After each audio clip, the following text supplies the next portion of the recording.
പെൺകുട്ടികളെ കിട്ടിയെന്നുള്ളൊരു സന്തോഷ വാർത്ത വരുന്നു. വലിയ ആശങ്കയോടെ നമ്മൾ കാത്തിരിക്കുകയാണ്. ഇപ്പോൾ ഒരു സന്തോഷം ഈ ഘട്ടത്തിൽ. അതെ അതെ അതെ വളരെ ശ്രമകരമായ ഫലത്തിനൊടുവിൽ കുട്ടികളെ കണ്ടെത്തി. കുട്ടികളോട് ഇപ്പോൾ സംസാരിച്ചു. അപ്പോൾ അവർക്ക് പേടിയുണ്ട്, ചീത്ത പറയും ഇങ്ങോട്ട് വന്നതെന്നൊക്കെ ചോദിച്ചാൽ കൗൺസിലിങ്ങും മറ്റു കാര്യങ്ങളൊക്കെ കൊടുക്കാൻ അവരെ ആശ്വസിപ്പിച്ചിട്ടുണ്ട്. എല്ലാവരും കൂടെ ശ്രമിച്ചു. പിന്നെ മലപ്പുറം സൈബർ സെല്ല് വഴി വളരെ പെട്ടെന്ന് തന്നെ SP സാറിൻ്റെ നേതൃത്വത്തിൽ താനൂർ തന്നെ സാറ് നേരിട്ട് വന്ന് കാര്യങ്ങളൊക്കെ നിരീക്ഷിച്ച് വേണ്ട നിർദ്ദേശങ്ങൾ തന്നു. അതിൻ്റെ ഫലമായിട്ട് വളരെ പെട്ടെന്ന് തന്നെ നമുക്ക് കണ്ടെത്താൻ പറ്റി. Thank you. കുട്ടികൾ സുരക്ഷിതരാണ്. അവർ നമ്മൾ സംസാരിച്ചവരായിട്ട്.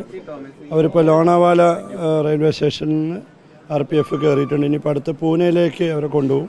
പൂനെ RPFൻ്റെ ഓഫീസിലുണ്ടാവും. അപ്പോൾ നമ്മളെ സംഘം പുലർച്ചയ്ക്ക് നെടുമ്പാശ്ശേരി 6 മണിക്കുള്ള ഫ്ലൈറ്റിന് കയറും. അത് കയറിക്കഴിഞ്ഞാൽ അവരവിടെ 8:30 എത്തിക്കഴിഞ്ഞാൽ ഈ പറഞ്ഞ സ്ഥലത്തേക്ക് 4 മണിക്കൂർ യാത്ര ഉണ്ട്. 12 മണിയാകുമ്പോഴേക്കും നമ്മൾ കുട്ടികളെ കണ്ടെത്തും. നമ്മുടെ താനൂരിൽ നിന്ന് പോയുള്ള പോലീസ് സംഘമാണ് ഇനി കുട്ടികളെ ഇങ്ങോട്ട് കൂട്ടി. അതെ, കൂട്ടിക്കൊണ്ട്.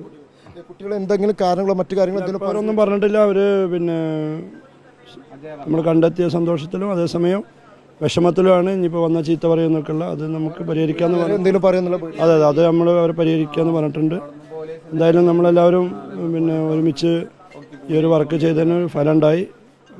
RPF ഉദ്യോഗസ്ഥർക്ക് നേരത്തെ തന്നെ പോലീസ് ഇവിടെ നിന്നും ഫോട്ടോസ് കൈമാറി. നമ്മളിവിടുന്ന് പിന്നെ SP സാറ് വന്നപ്പം തൊട്ട് നമ്മൾ മുംബൈ SCP സാറായിട്ട് സംസാരിച്ചിട്ട് പൂനെ കൺട്രോൾ റൂമൊക്കെ ആയിട്ട് തുടർച്ചയായിട്ട് സംസാരിച്ചുകൊണ്ടിരിക്കുകയായിരുന്നു. എല്ലാവരും ആ സമയം തൊട്ട് ഒരേ മനസ്സോടുകൂടി പ്രവർത്തിച്ചിട്ടുണ്ട്. അതിൻ്റെ ഫലമാണ്. താനൂർ പോലീസിൻ്റെ വലിയൊരു ടീം വർക്ക് കൂടി ഘട്ടത്തിൽ അല്ല, താനൂർ പോലീസ് എന്ന് പറയുമ്പോൾ നമ്മൾ മലപ്പുറം ജില്ലാ പോലീസ് മേധാവിയുടെ ഫുൾ നിയന്ത്രണത്തിലായിരുന്നു. അദ്ദേഹം തന്നെ നേരിട്ട് ഓഫീസിൽ വന്ന് നിർദ്ദേശങ്ങൾ തന്നു. എല്ലാം നമ്മുടെ ഒരു കൂട്ടായ വർക്കാണ്.